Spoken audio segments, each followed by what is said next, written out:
რომელი ჯობია? არ არსებობს რომ ვინმე თქვას რომ აი ის ჯობია, ან ის ჯობია. სულ ყველა ჩვენ რითი ჯობი ხართ? რითი? მოდი, აქეთ გადმოდით, ცოტა ახლოდან რომ დაგინახოთ, გოგოებო, აქეთ დასწრეთ. რითი ჯობი ვართო? უფრო საყვარელი კლასი ხართ, აი? განხილვადი, ან თქვენზე ლაპარაკობენ? რას? ცუდს? ანუ ყველაზე პოპულარული კლასი ხართ. ესე იგი პოპულარობისთვის საჭიროა ან ყველაზე კარგი იყო, ან ყველაზე ცუდი. აი საშუალო ვერ. თქვენ რომელი ხართ? აი იმ ბიჭმა ცუდებს ლაპარაკობენ.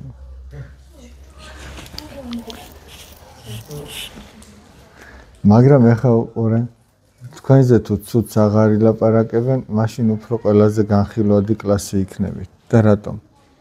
აი ნახეთ ეს ბავშვები როგორ გამოსწორდნენო, იტყვი. ცუდს აღარ აკეთებენ არაფერს. მაგრამ პრინციპში ცუდი რა უნდა გააკეთოთ ახლა, რას აკეთებთ ცუდს? რაზე ლაპარაკობთ? გაგუთიძე ლაპარაკობთ? და მიზანი რა არის? შემთხვევით საერთოდ. განვითარებადი შემთხვევით გულისხმობთ.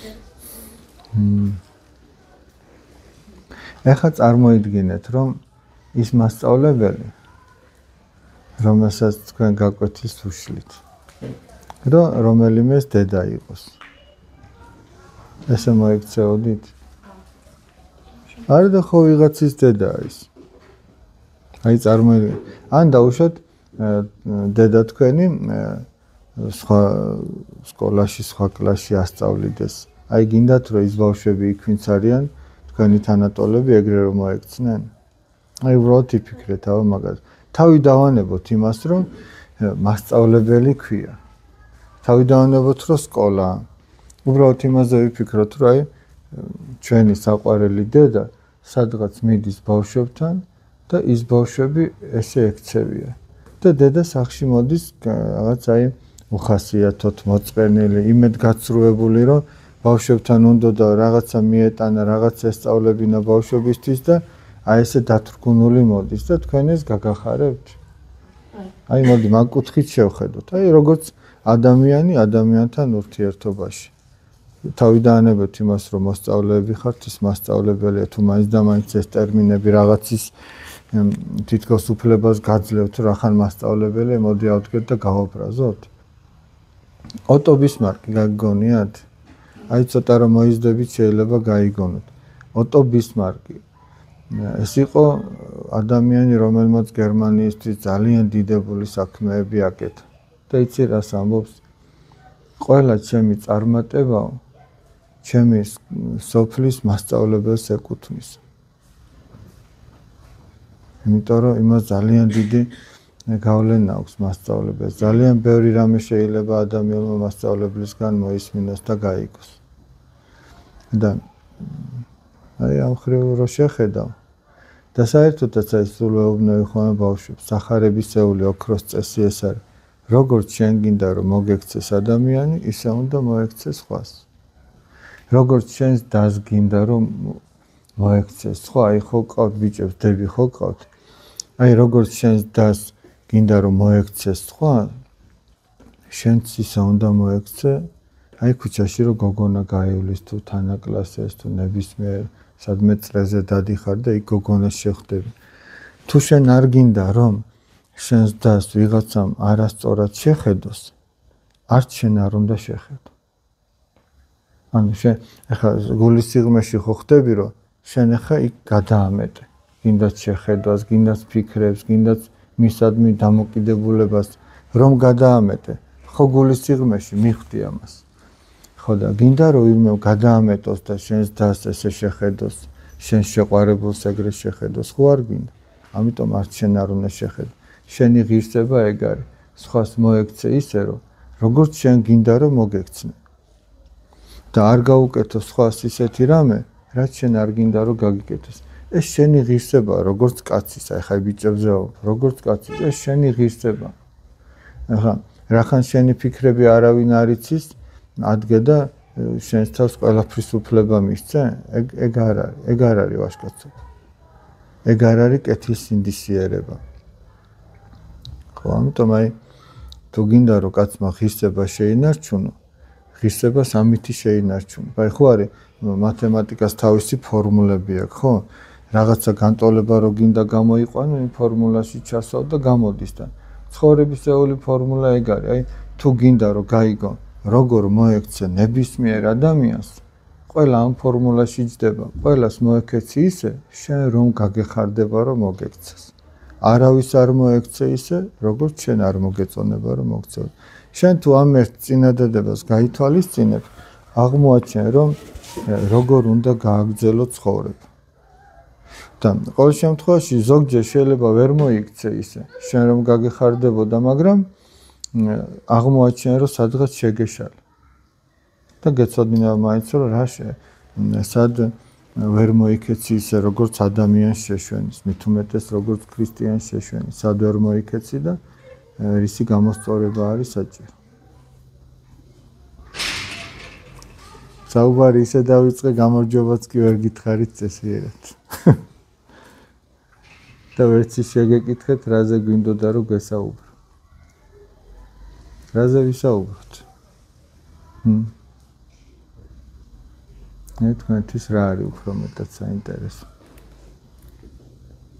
ზეგან სხვათა შორის, სანამ თქვენ მოიფიქრებთ, ხა? საუბრობდით. თქვენი ტოლი ბავშვები იყვნენ ზეგან აქ შემოსულები და ჩვენი საკვირაო სკოლის და საუბრობდით გოგონას და ვაჟის ურთიერთდამოკიდებულებაზე. დღეს ძალიან ცუდი მდგომარეობა გვაქვს მაგ მხრივ. ეს თქვენი კლასელები ხო არ არიან, აბა გახსოვთ კაცბავშვი. არა. ძალიან ცუდი მდგომარეობა გვაქვს მაგ მხრივ, ესე იგი ცოტა უფრო მაღალ კლასებში. თქვენი კლასით შეიძლება შედიოდეს ამ კატეგორიაში უკვე და კიდევ უფრო მაღალი კლასები, რომ არ ფრთხილობენ ადამიანები ერთმანეთთან ურთიერთობის საქმეში.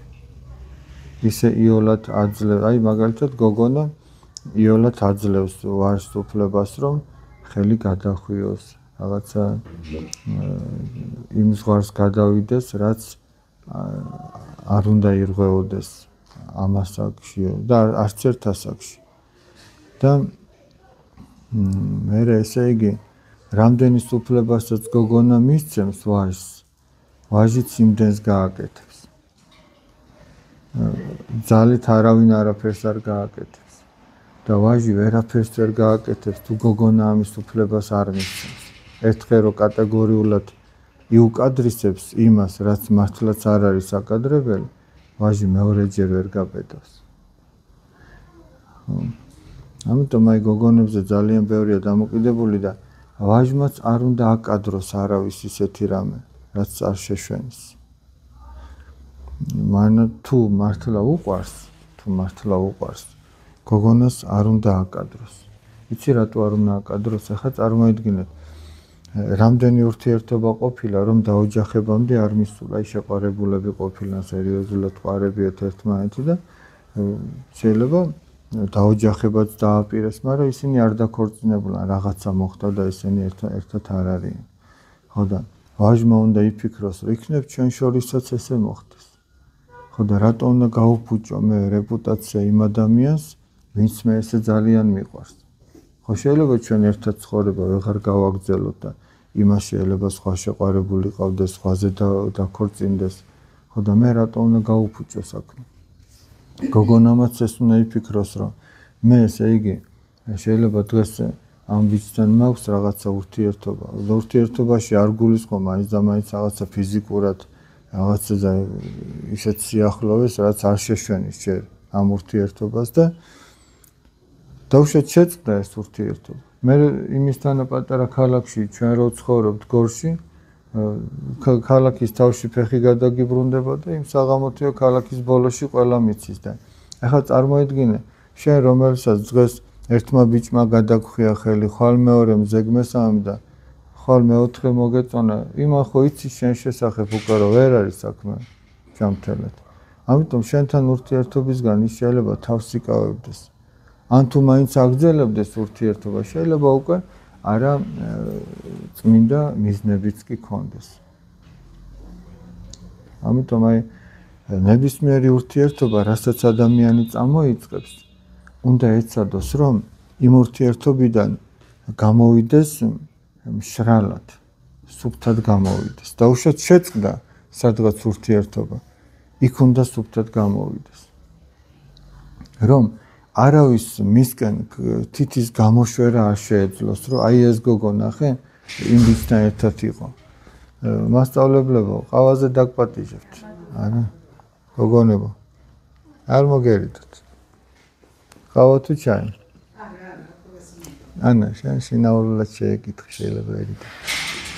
ხო და, ნახე რას ვამბობ. არავის თითის გამოსაშვერი არ უნდა ქონდეს შენსგან. მე ამის გამო იცით რა ხელა უბედურებები ხდება ზოგმა რომ შეტოპა და მიხვდა რომ შეტოპა ზოგი მე თავის თავს რაღაც უბედურებებს დამართებს ხო ზოგი წამლებს ძალებს ზოგი უბედურებები ხდება ვერ პატიობს თავის თავს იმიტომ რომ ფიქრობს რომ ამის იქით გაგრძელება აღარ არსებობს ხო ამიტომ აი ეცადეთ რომ ეს ძალიან საფრთხილო ასაკია თქვენ ძალიან საფრთხილო ასაკია და ეცადეთ რომ სუფთად გაიაროთ ეგ პერიოდი. რაც უფრო ადამიანი დაოჯახებამდე სიფრთხილით და სიწმინდით მივა, მით უფრო მტკიცე ოჯახი ექნება მას. რა ამას დიდი მნიშვნელობა.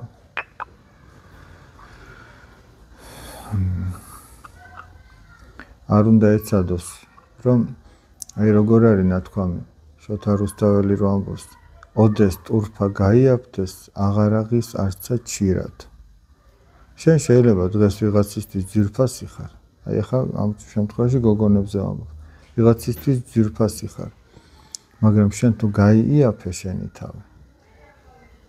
ის აკადრებინეს ხას რაც შენ არ გეკადრებოდა, შენ ამითი გაიაფდები და შენი ფასი უკვე ძალიან დაბლა დაეცემა.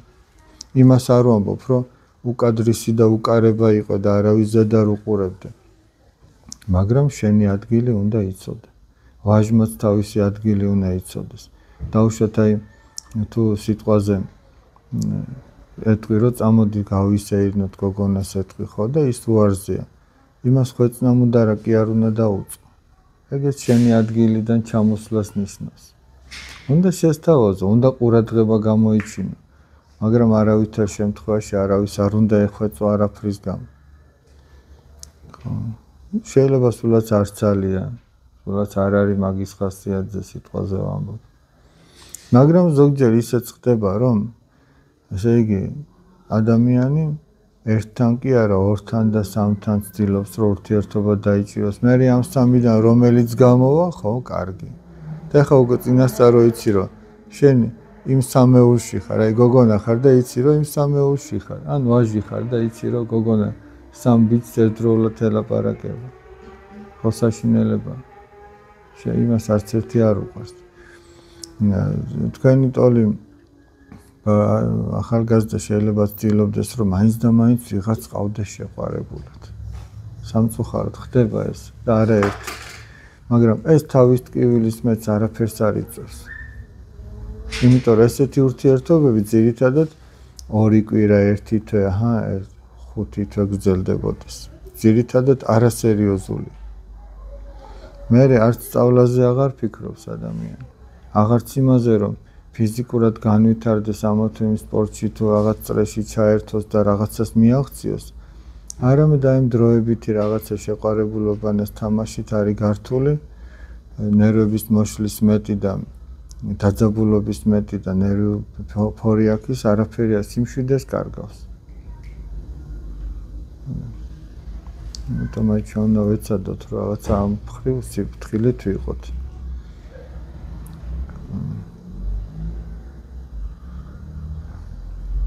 ტაძარში თუ დადიხართ ის. მოძღვარი ყავთ ახსარებას ამბობთ.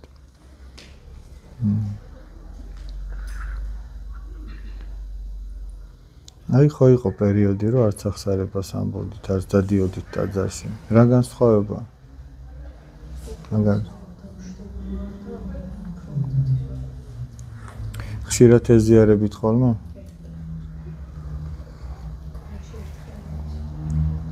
აი ადამიანი რომელიც აღსარებას ამბობს ეზიარება უფრო მეტად დაცულია ესე იგი. იმიტომ რომ მას ღვთის მადლი იცავს. და რომელიც მოშორებულია ამას ის უფრო დიდი საფრთხის წინაშე შეიძლება რომ დადგეს.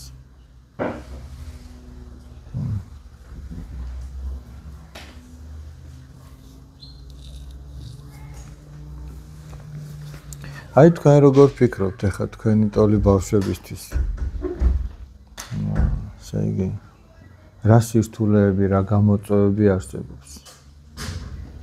აი რის წინაშე დამდგარ ხართ თქვენ, ან სხვები დაგინახიათ, რომ აი ამ სირთულის წინაშე დგას. როგორც მაგალითად აი მორწმუნე ადამიანის სიტყვაზე ესე ვთქვათ, ან სულად შეიძლება არ იყოს ეკლესიური ადამიანი. აი რა გამოწვევების წინაშე დგას თქვენი ტოლი ბავშვი, თქვენი აზრით უბრალოდ.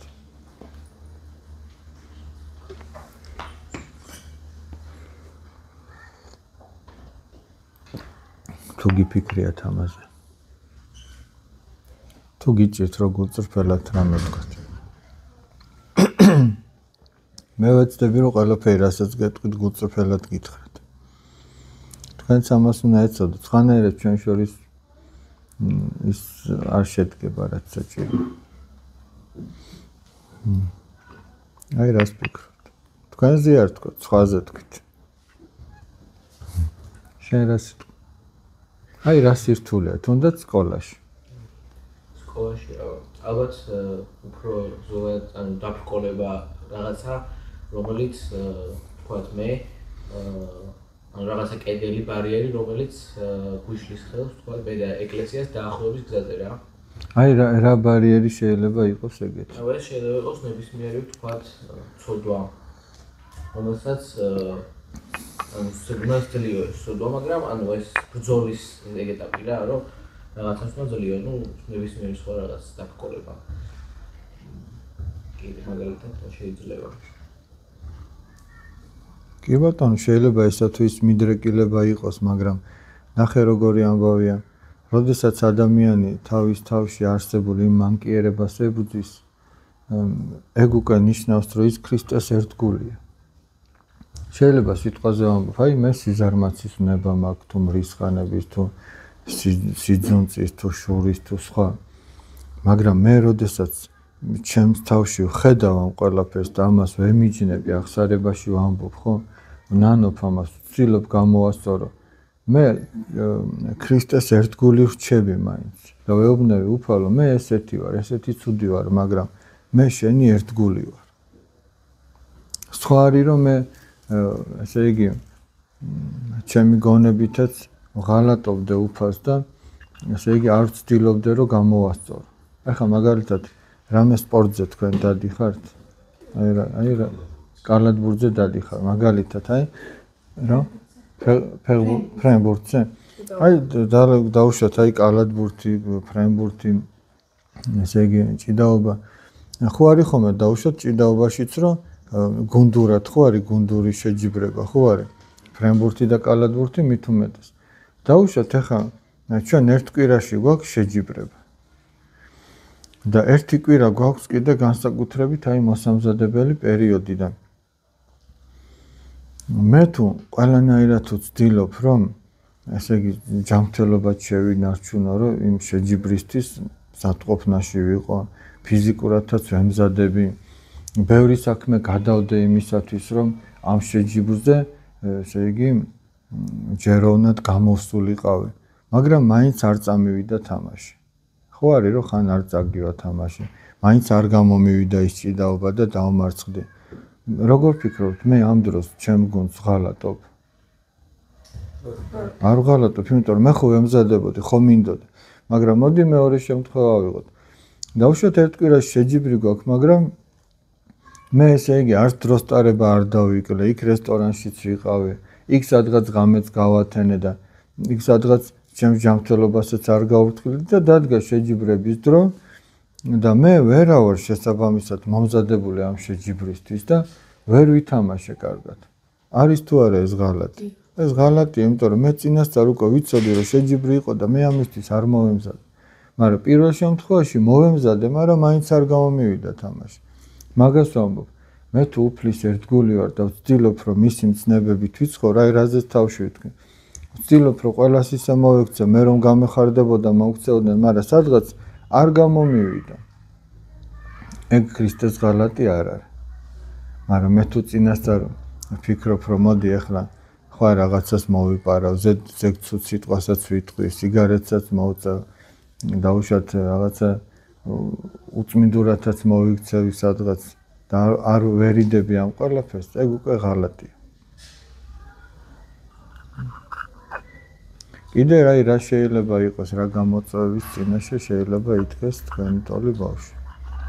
რა სირთულის სკოლაში ან რა არის ისეთი რაც თვითონ არ მოგწონთ.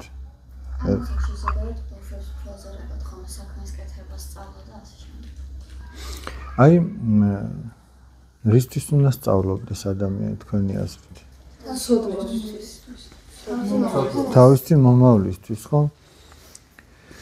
ხო და მოდი ჩვენ სწავლას თუ ესე შევხედავთ, რომ ეს არის ჩვენი ოცნებების ასრულების შესაძლებლობა. ხო, აი რა. ეხლა დაუშვათ, აი ექიმი გინდა გამოხვიდე, თუ არ ისწავლე და ისე გამოხვალ ექიმი, რომ არ გეცოდინება შენი საქმე. მაშინ ხო დაღუპავ სხვასაც.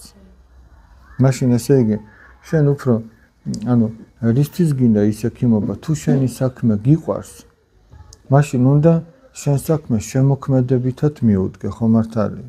ისე კი არა, აი მარტო ხელფასის გამო არც ერთი საქმე არ უნდა აკეთო. უნდა ისეთი რამე აირჩიო, რაც გიყვარს. ეხლა მაგალითად, შენ ხო გიყვარს ექსპორტი, კალათბურთი ხო გიყვარს.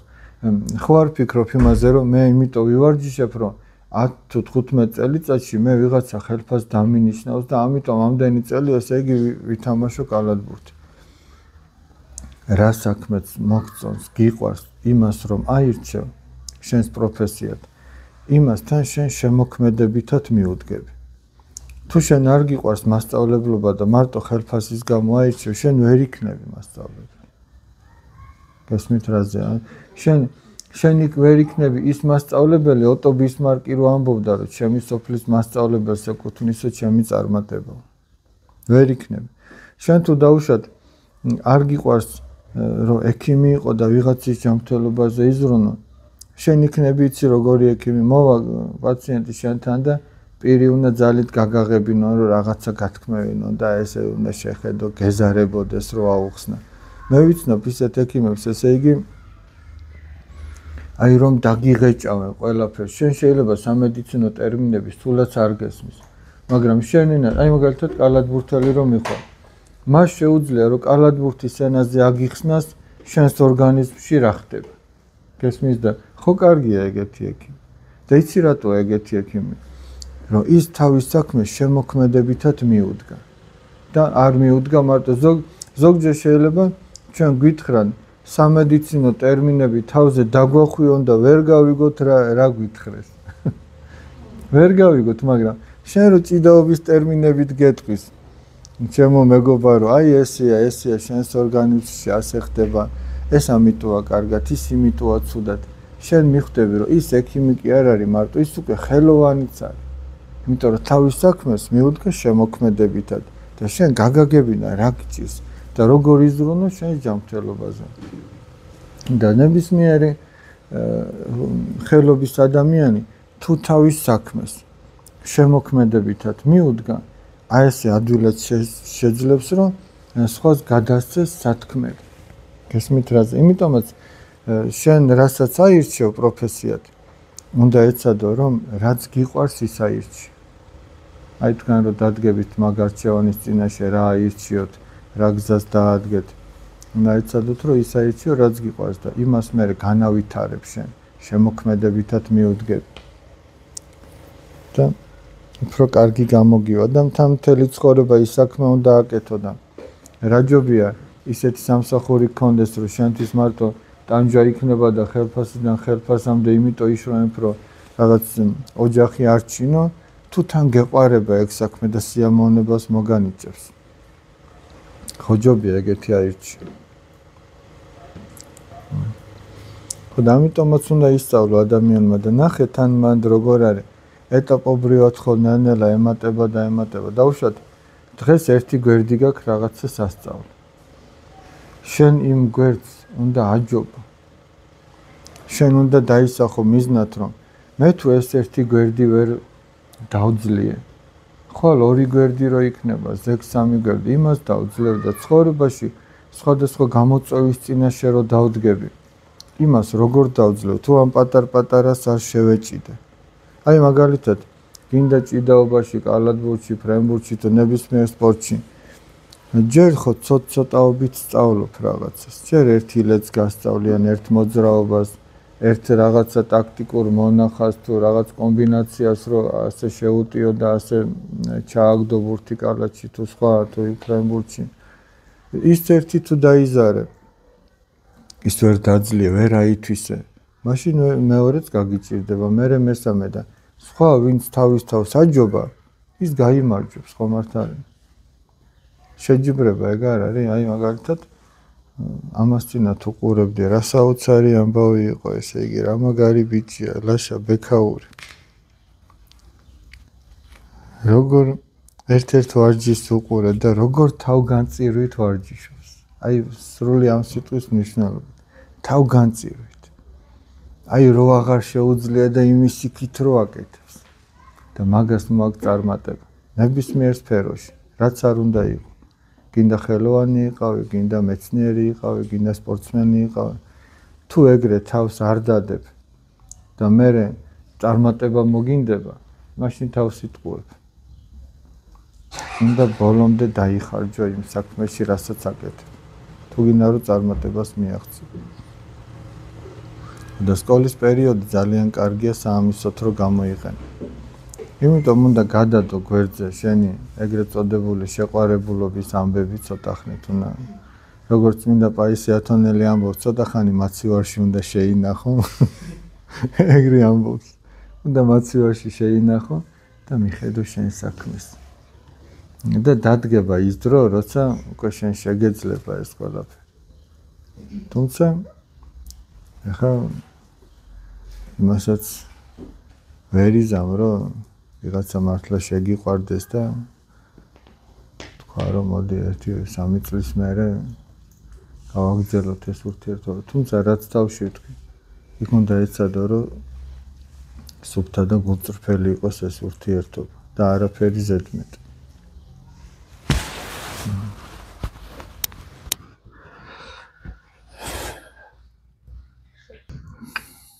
თქვენ ხო არ გაქვთ რამე შეკითხვა?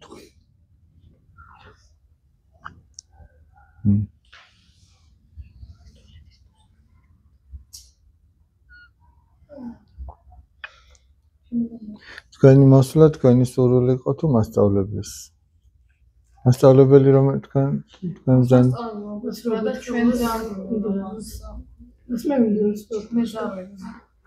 თქვენ ახართ 15 წლისები? 13-14 წლის.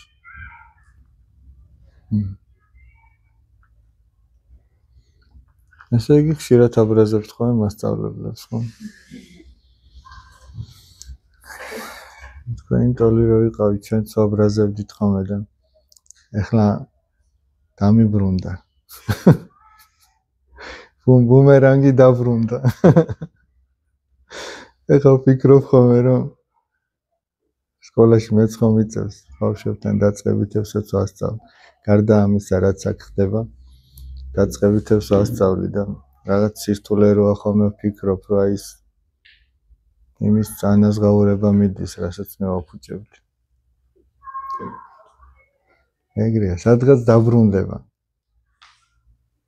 და რაც არ გვინდა რომ დაბრუნდეს, ის არ უნდა გაუშვათ. დაბრუნდება სადღაც.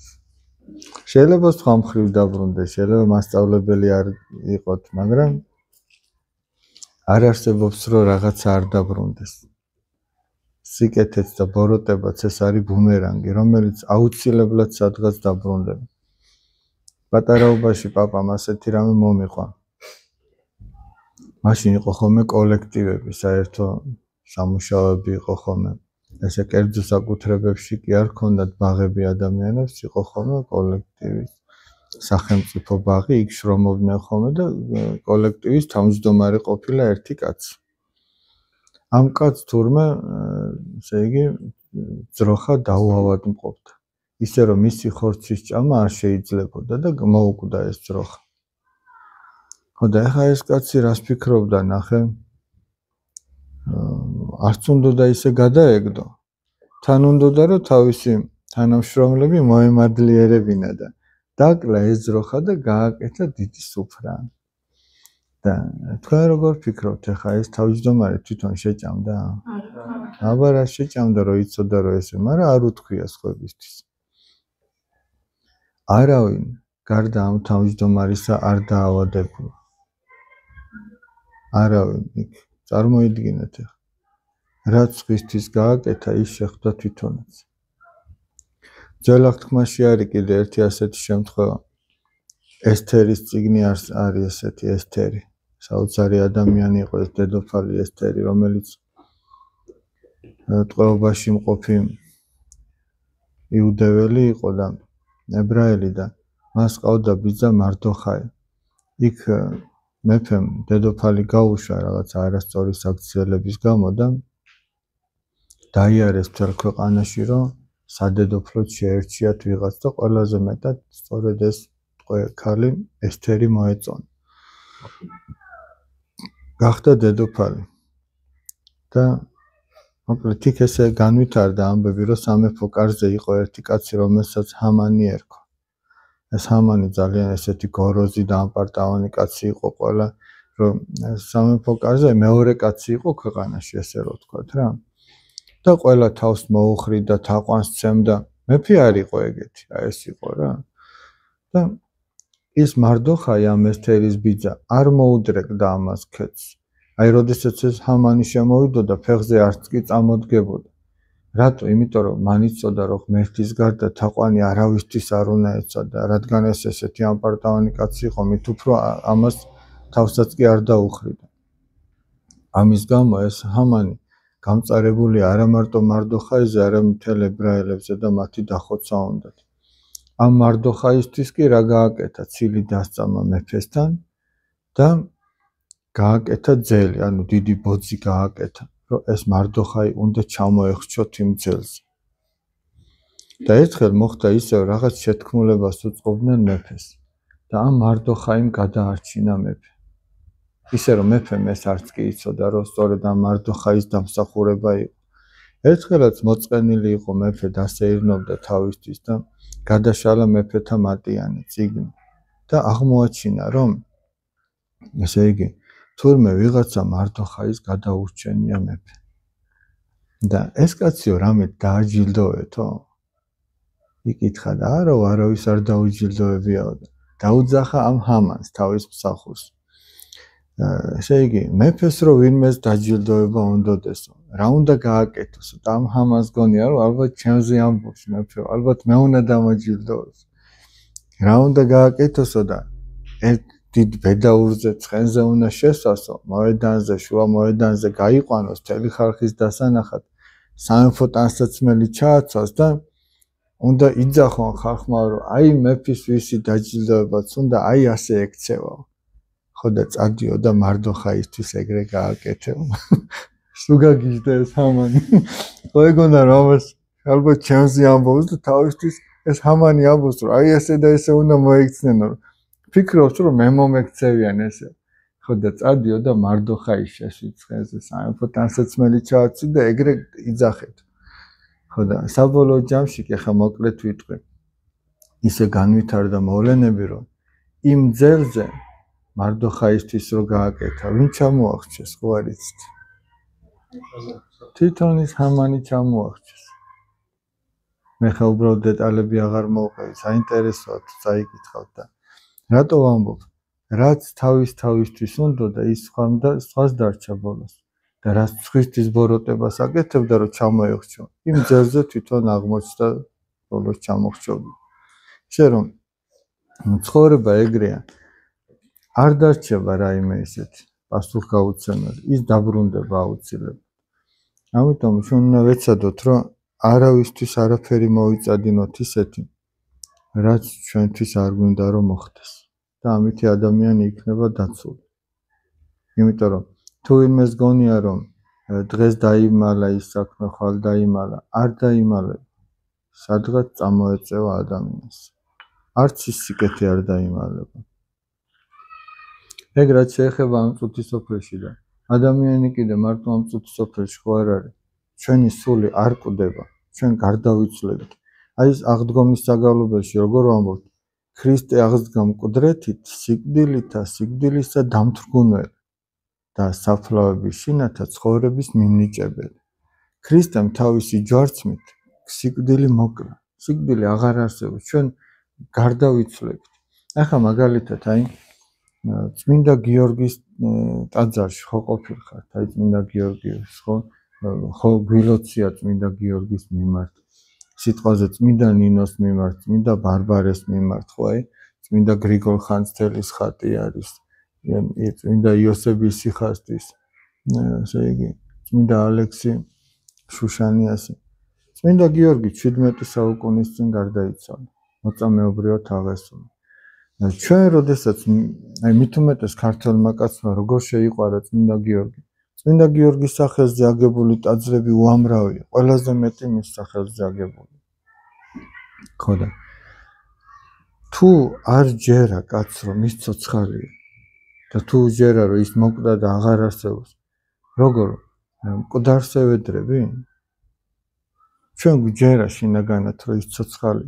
სულაც რომ ადამიანი არაეკლესიური იყოს, ურწმუნო იყოს, ის წმინდა გიორგის ევედრება და ჯერა რომ წმინდა გიორგი შეისმეს მის ლოცვას. და თუ ცოცხალი არ არის, როგორ შეისმეს? ხო ეგრეა, არა თუ ცოცხალი არ არის.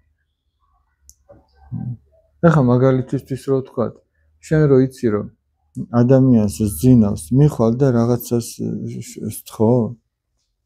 რომ ღვიძავს მაშინ სთხოვ, ხო მართალია? და ეს ძილით სიკვდილს გავს რაღაცნაირად და შენ თუ იცი რომ ადამიანი არ გისმენს, მაშინ როგორ ევედრებ? და თუ იცი რომ გისმენს, მაშინ ევედრებ. და თუ გისმენს, ესე იგი ცოცხალიც არის. 17 საუკუნის წინ გარდაცვლილი ადამიანი. ხო და ეგ იცი რას ნიშნავს? ჩვენ როდესაც გარდავიცვლებით, ჩვენ ცოცხალი ვიქნებით 17 საუკუნის მერეც და იმის იქითაც, მაგრამ საინტერესო ხარ არა. ჩვენ ან სასუფეველში ვიქნებით, ან ჯოჯოხეთში. სხვა გზა არ არსებობს. თუ ადამიანი ცდილობს, რომ ღვთისმცნებებით იცხოვროს, ღმერთი მოწყალეა და ამ ადამიანს წაიყვანს სასუფეველში. ისე რომ ჩვენ თუ რამე შეგვეშლება, იმას უნდა ვნანობდეთ. და უნდა ვცდილობდეთ, რომ ღვთისმცნებისამებრ ვიცხოვროთ, სახარებისეულად უნდა ვიცხოვროთ. სახარება სხვაგვარად ეწოდება სიცოცხლის წიგნი. აი ხო არის, რომ არის ბიოლოგიის წიგნი, არის ფიზიკის წიგნი, არის მათემატიკის წიგნი და ასე შემდეგ. ყველა საგანს თავისი სახელმძღვანელო აქვს. ცხოვრებასაც თავისი სახელმძღვანელო აქვს. ეს არის სახარება, წმინდა წერილი. წერილი ხო იცით რაც არის? მესიჯი ხო იცით? ხო და წარმოიდგინე ახლა მეგობარი ხო გიგზავნის მესიჯს, წერილს გიგზავნის და ხო გაინტერესებს რა წერია. ახლა წარმოიდგინეთ რომ სადმე უდაბურ ადგილზე მოხვდით და არ იცი იქიდან როგორ გამოხვიდე. და მეგობარი გიგზავნის შეტყობინებას და გასწავლის, აი ასე და ასე უნდა გამოხვიდე. არ გახსნი არ წაიკითხავ? ხო წაიკითხა. ხო და ღმერთმა ჩვენ გამოგვიგზავნა წერილი და წმინდა წერილიც იმიტომ ეწოდება რომ ღვთისგან არის ეს სახარება, სულიწმინდისგან არის და დაწერილია მოციქულთა ხელით და მან გამოგვიგზავნა ჩვენ ეს წერილი და გვეუბნება ჩვენ როგორ უნდა გადავრჩეთ.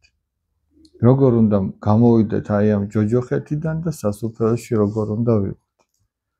მაგრამ ზოგი არ ხსნის ამ წერილს, არ გადაშლის, არ წაიკითხავს.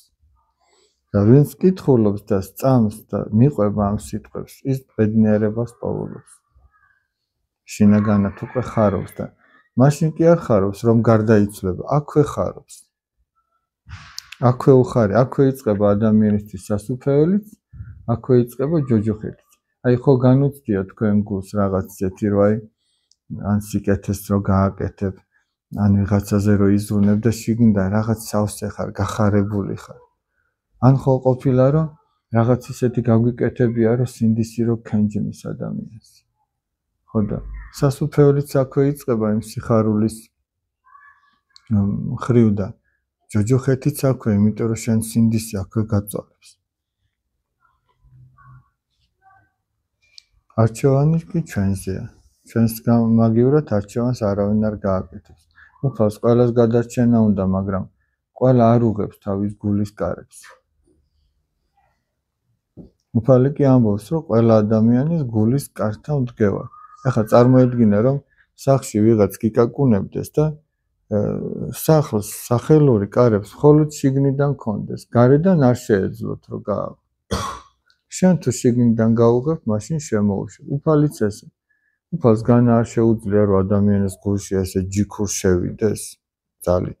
მაგრამ არ შედის. იცი რატო არ შედის? ადამიანის თავისუფალ ნებას ძალიან დიდ პატივს სცემს. შენ თუ გულის კარს გაუღებ, ის შემოვა. თუ არ გაუღებ, ის არ შემოვა. სიყვარულიც ხო ეგრეა. ეხლა ძალით რომ ვიღაცას, აი მაგალითად გოგონა მოგწონს და იმას არ უყვარხარ. ეხლა შენ რომ არსებობდეს რაღაცა ისეთი მექანიზმი, რომ ძალით რომ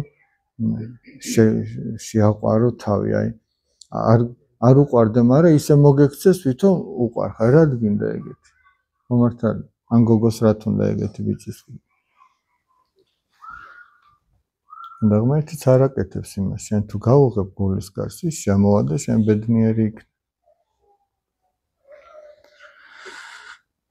ხო არ დაგღალით? კი. ხატები ახსენეთ და ჩვენ 1000 წლის სწავლობ ქონის კერპები და არ მოგუწევთ მასე ჩვენ გვაქვს ხატები.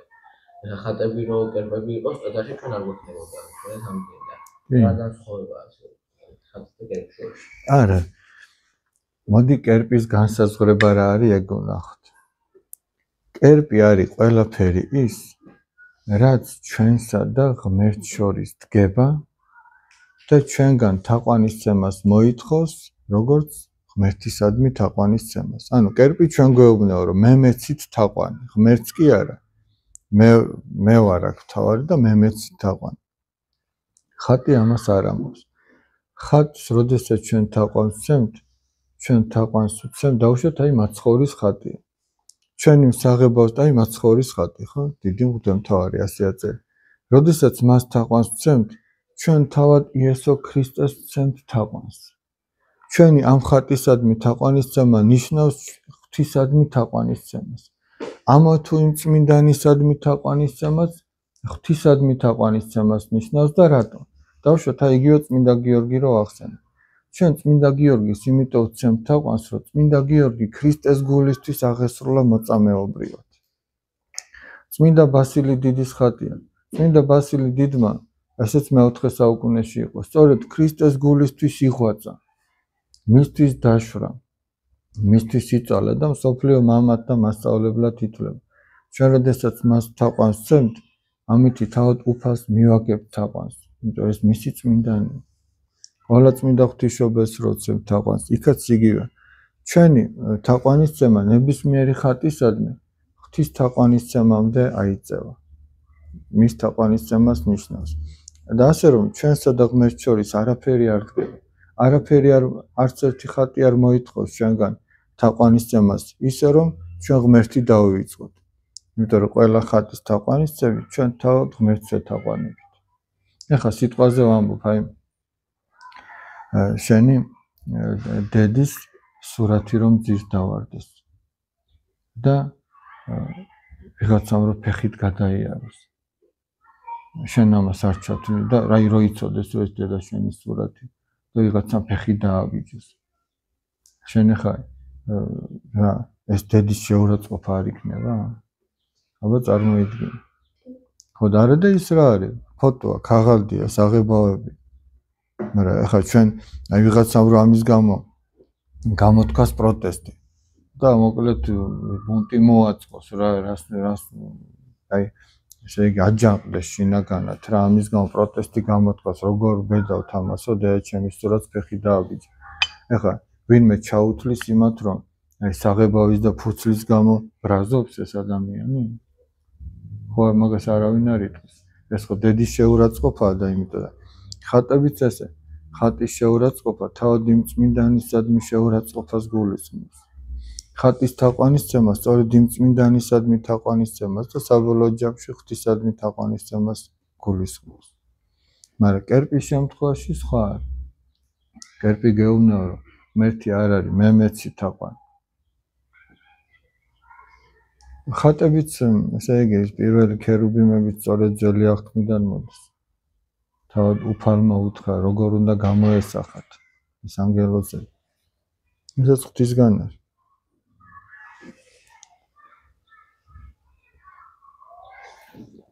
ასევე ღვთის ხატი არის ნებისმიერი ადამიანი. ღვთის ხატად არის შექმნილი ნებისმიერი ადამიანი. ჩვენ როდესაც ამა თუ იმ ადამიანს პატივს მივაგებთ, ესეც ნიშნავს, რომ ჩვენ ესე იგი ღვთის სიყვარულს გამოვხატავთ ამითაც. ღმერთი არავის არსად არ უნახავს, მოციქული ამბობს და თუ ორ ადამიანს შორის სიყვარულიაო, ღმერთი მათ შორის არის. და თუ ორ ადამიანს შორის ქიშპი და გაუტანლობა, მაშინ ვინ არის იმ ორ ადამიანს შორის?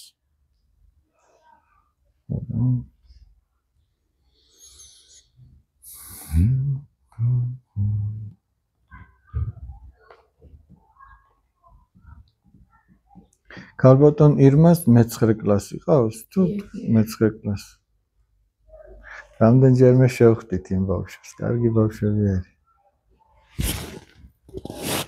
მოდიან ხოლმე. ხო იცნობთ უფროს კლასელებს. თქვენ ყველანი კომბინატში ცხოვრობთ? არა?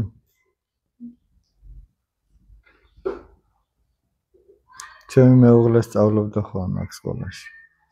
მეთში.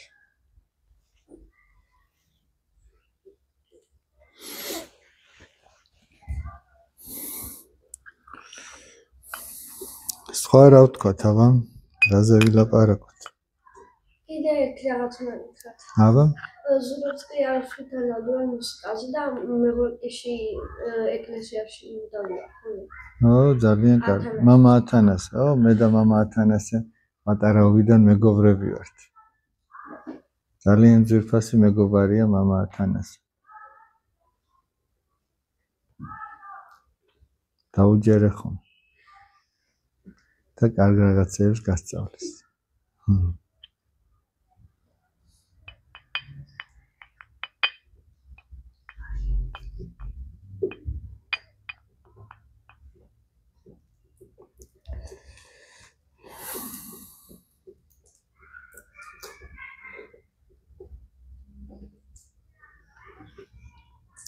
მოდი ერთ პატარა ვიდეოს გაჩვენებთ.